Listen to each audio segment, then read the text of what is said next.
is that most of the trading desks and most of the people managing money's been asleep for the past 20 years. It's woken up, it's striding like a colossus across the financial markets, and people don't know what to do. That's what's happening. The volatility you're seeing is that people have to recalibrate. Well, what does inflation mean for them? And that's what's causing the volatility. I mean, people are going to recalibrate. The Fed, though, is still adding accommodation. At some point, we assume they will stop and even reverse course in that sense, quantitative tightening. When they take that liquidity out of the system, what does that mean for the frothy meme stocks that we've seen go crazy in the past year, like an AMC, like a GameStop? Yeah, our squeeze score has become the actual metric for who's winning and losing in those battles. So earlier on in the year, our squeeze score is at 100. The Reddit crowd, retail winning. 3 months ago, institutional investors kept their short bets. They started winning. Squeeze score went down to 25. Now we see our squeeze score ratcheting up to about the mid 80s. And we find that the crowding score also approaching something worrying. So if you look at that squeeze score, you'll see who's winning and losing in the battle between hedge funds who think AMC and GME are just, dead men walking, and also the retail crowd that just believes, hey, you know what? If we just gather enough force together, we can squeeze the shorts out. It's a great financial soap opera, and the Fed taking the money away is not going to end it.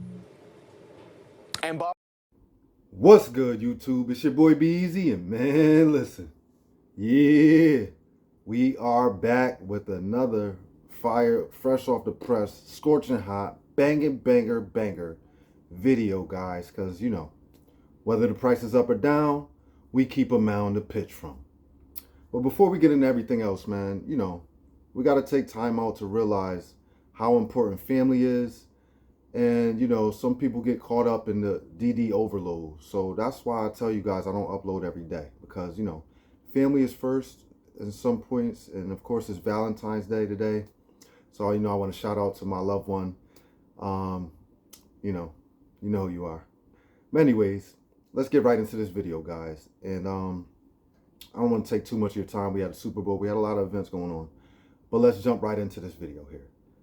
This video will be called Quantitative Easing versus Quantitative Tightening, and what it means for AMC and GME, and several other stocks out there in which the shorts are stretched to the limits here on their basic collateral and margin, guys. So again, this video will definitely relate to that, and you'll maybe get a better understanding after this. So let's get into our first talking point, guys, which will be quantitative easing versus quantitative tightening.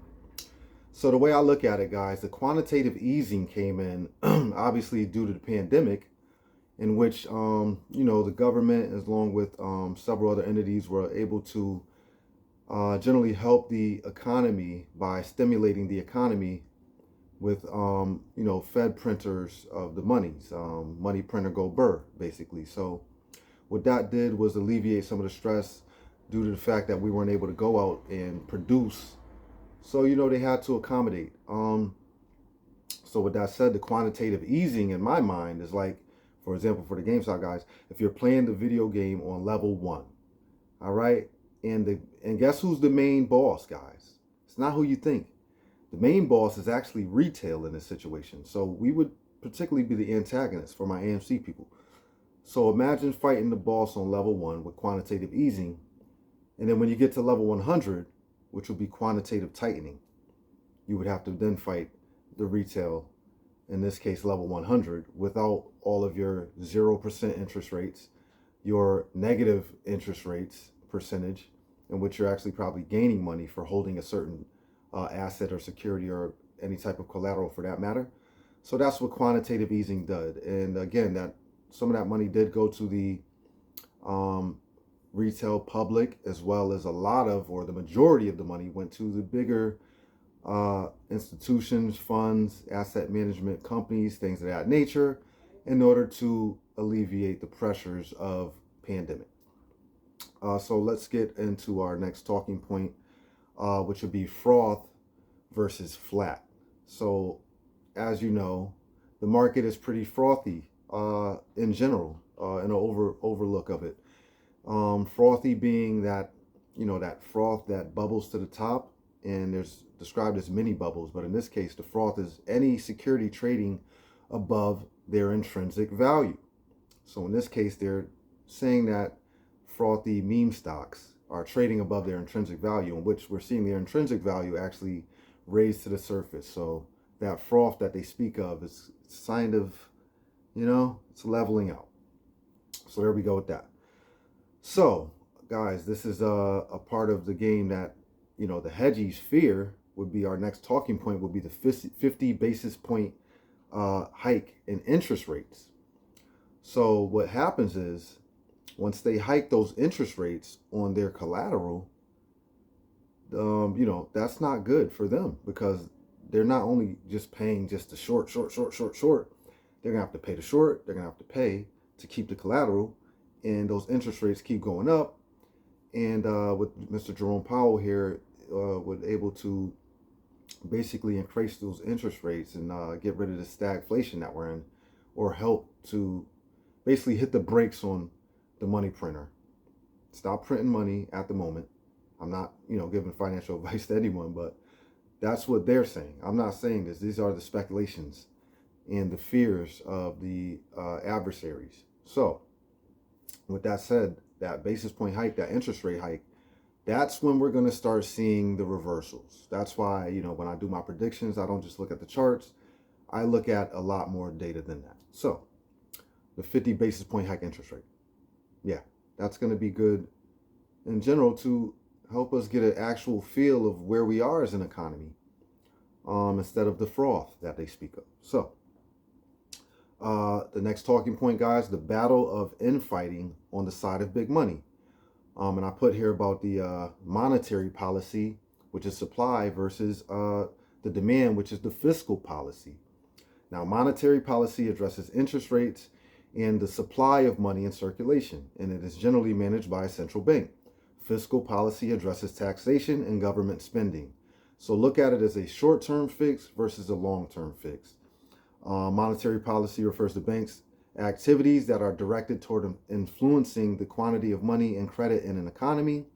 By contrast, fiscal policy refers to the government's decision about taxation and spending. So it's two sides of the coin, guys. Again, short-term fix versus long-term fix, in which the monetary policy being the short-term and the fiscal policy being the long-term, in my interpretation of the wording. So here we go with that. Why I bring that up, guys, I always refer back to my double agents videos. And if you know what a double agent is, it's basically an agent that's playing both sides.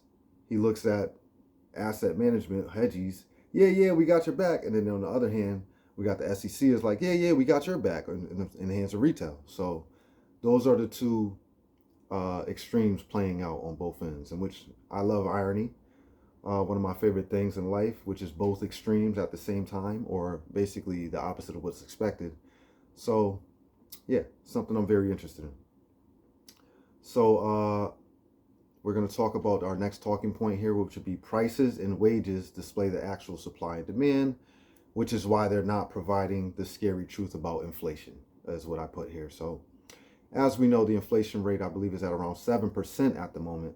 But true inflation rate, when you include the housing market and other things of value that are inflated, it's really at about 20 to 30% when you do the real math on it. So they're bringing those low numbers to quell the panic from investors.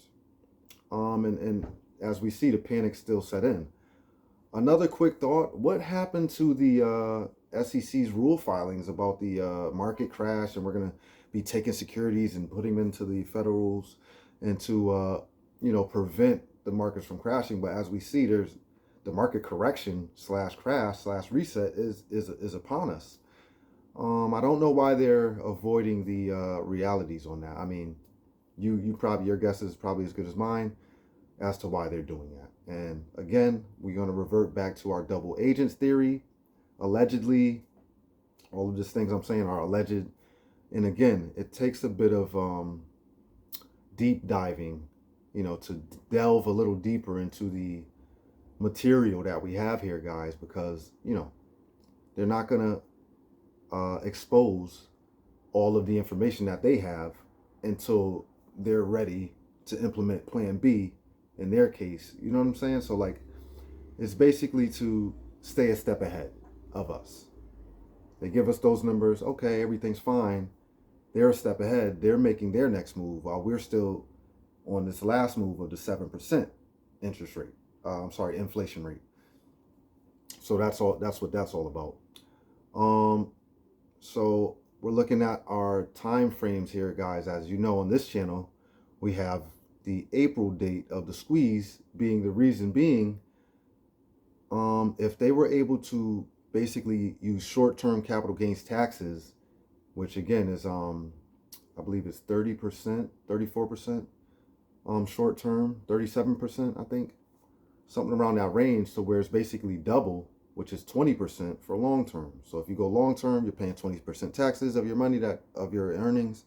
If you go short-term, you're paying 37% at the going rate, which they're trying to change those numbers as well, and they're also trying to tax unrealized gains as well. So the government's trying to get money back into the system, guys. That's part of this whole thing. So with that said, that's why we have the time date of April as our squeeze date and our assumptions, because of the tax and things of that nature. So, right. So again, March being our first rate hike, and this is all by assumption, not by me, by hedge funds and asset management companies. Their belief is that the first rate hike will be in March. So what does that mean? That means they're going to be paying higher interest rates on basically everything. Their short positions, their collaterals, everything that they're using to fight against us is going to get harder for them as the interest rate climbs. As we know, retail, we've been dealing with inflation and things of that nature, and learning in different ways and how to get by in life without always going, hey, I need another loan or whatever. We just live under more constrained means for the time being until the storm passes. So something I'm used to doing, something I'm sure a lot of you are used to doing, and that's just how we get by, guys, in life. It's just, give what the defense takes you. You take what the defense gives you. So if they give us zone, we shoot threes. If they play man, we beat our mans one-on-one.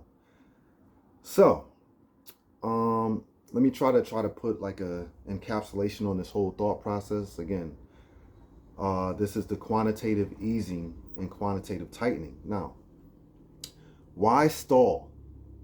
Why stall out? We know we're going to have to hit the brakes on the money printer at some point in time, Mr. Powell. So the stalling process, in my opinion, again, reverts back to the double agents. Hey, hedgies, hey, yeah, we got you.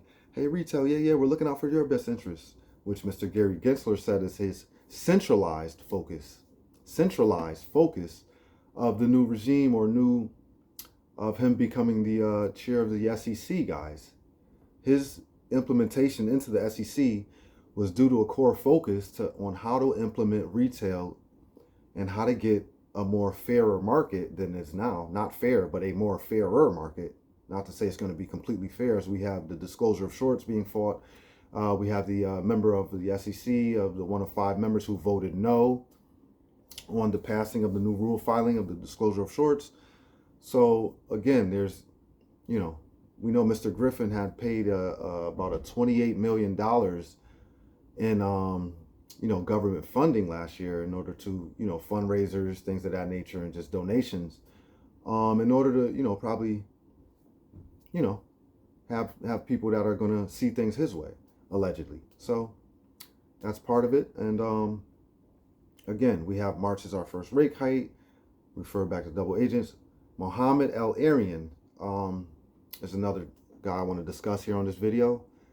Mohammed El-Arian says that basically it's too late for the Feds to have a good exit strategy from their transitory beliefs, guys. As they know, transitory, if you don't know what that means, is, to put in short, it's just temporary, meaning that inflation will be temporary. But as we all know, and seeing how inflation is working, guys, it's not temporary. And in fact, it's rising at a higher rate than expected. So this is all new to everybody, guys. That's the whole point of this. It's a lot of psyops. It's a lot of trial and error in order to see what they can and can't do in order to keep a bottle cap on the pressure that's about to, you know, in my opinion, the pressure of the explosion will be the squeeze. Short squeeze is where the transformation of wealth is happening, guys.